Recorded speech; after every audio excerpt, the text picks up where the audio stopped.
السلام علیکم، میرا نام طاہر علی ہے اور میرے یوٹیوب چینل کا نام اردو سانگ زبان ہے، اور میں اس چینل پہ اردو تشریحات اپلوڈ کرتا ہوں، اور میرے چینل کو سبسکرائب کرنا نہ بھولیے گا۔ بسم اللہ الرحمن الرحیم۔ السلام علیکم دوستوں، امید آپ لوگ ٹھیک ہوں اور آپ لوگوں کی زندگی خوشیوں کے ساتھ گزری ہوگی۔ تو آپ لوگوں کے لیے چلتا ہوں شعر نمبر 17، مطلب انہیں شعر نمبر آخری شعر کی تشریح کی طرف۔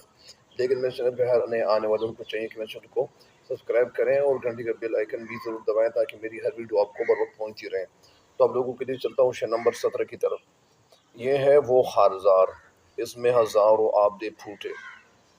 نہیں ٹوٹے مگر یہ سنگ دل، کانٹے نہیں ٹوٹے۔ یہ ہے وہ خارزار، خارزار مطلب کانٹے دار، اس میں ہزاروں آبدے پھوٹے۔ آبلہ دل کی حسرت نکالنا، لیکن آبلے کے جو معنی ہے وہ چیچک یا پھوڑا، مطلب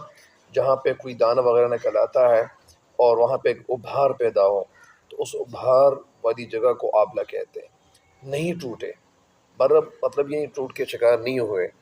مگر یہ سنگ دل کانٹے، سنگ کا مطلب پتھر، دل مطلب پتھر دل والا یا پتھر جیسے دلکنے والا، کانٹے نہیں ٹوٹے مطلب اگر نہیں ٹوٹے، ٹوٹ کے شکار نہیں ہوئے، تو وہ یعنی جو سنگ دل کانٹے ہیں وہ نہیں ٹوٹے۔ یعنی اس شعر میں شاعر علامہ شاعر حفیظ جالندھری کہتے ہیں کہ حفیظ جالندھری شعر میں یہ ایک تاریخی اہمیت کے حامل یہ جو مقام ہے، اس مقام کے حوالے سے وہ کہنا یہ چاہتے ہیں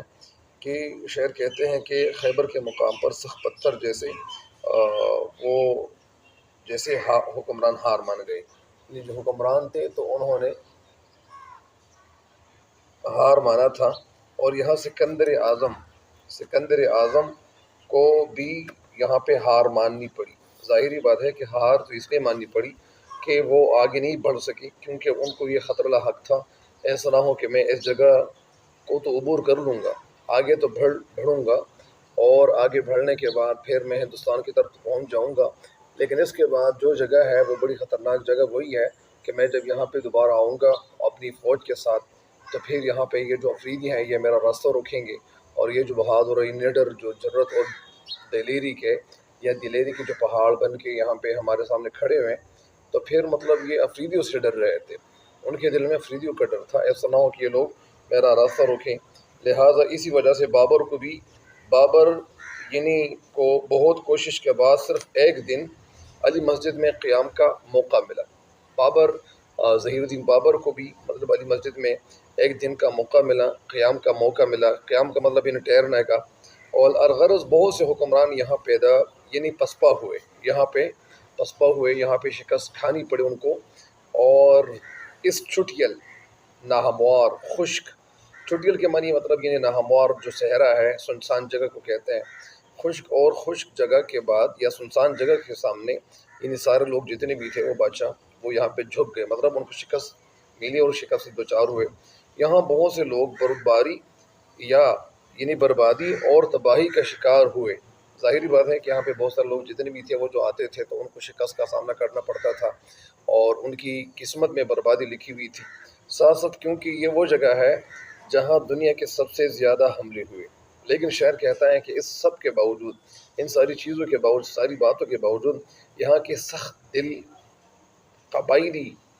لوگ جو تھے وہ ہار نہیں مانے۔ یہاں کے افریدی قبائل کو انہیں خراج تحسین پیش کیا جاتا ہے کہ ان کے سامنے بہت سے طاقتور حکمران پسپا ہوئے اور شکست سے دوچار ہوئے، ان کو شکست ہوئی۔ یہ لوگ جنگوں کے شوقین تھے۔ ظاہری بات ہے کہ جو افریدی لوگ ہیں، جو مطلب یعنی قبائلی علاقوں میں لوگ رہ رہے ہیں، تو ان کے اندر بہادری بہت زیادہ ہے، اور مطلب یعنی یہ لوگوں کے ساتھ لڑ سکتے ہیں،